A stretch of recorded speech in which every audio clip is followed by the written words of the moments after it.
So I just recently got this awning for a vehicle as a birthday gift, and I hadn't tried it yet, so I thought I'd try setting it up and see how it attaches to BMW i3 to and share with you guys to see what it looks like.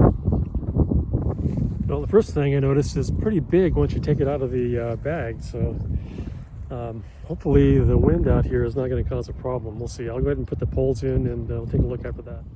Okay, we've got it assembled and get an idea of the size of it compared to the car. Wind is definitely a problem. If it's just a slight breeze, it's enough to pick it up, so got to be super careful about that. I'm going to go ahead and try to attach it to the car next. Like for the car attachment, in the corner here, there's two little Velcro pockets with some cables here for attaching to the car, so we'll do that next.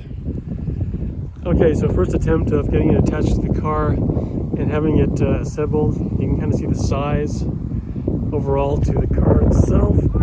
So not too bad. I haven't really mastered how to connect this to the car yet, obviously, so that needs a little more work, but the size is reasonable compared to the size of the car.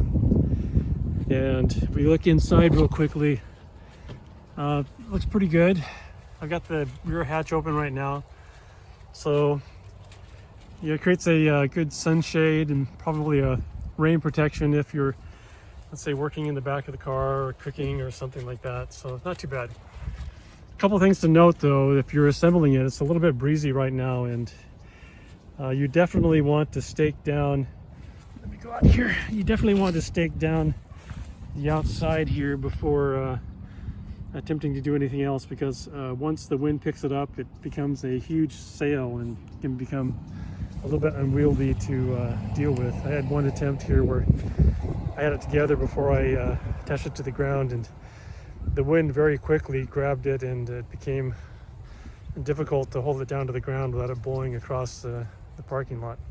So just a word of caution, I would stake it first before trying to attach it to the car. So overall, let's back up a little bit. Overall, here's a look of it, so not too bad.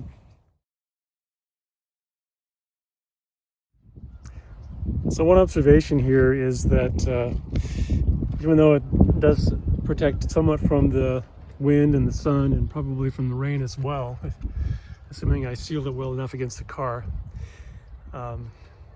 that seems to be a positive.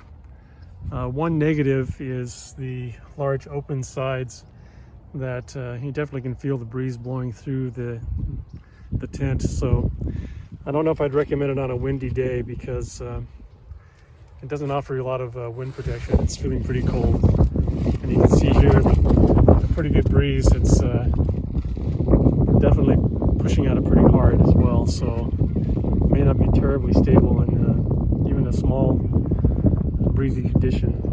So on a nice, not windy day, it might be a pretty good sunshade and at least a drizzle protection in the rain.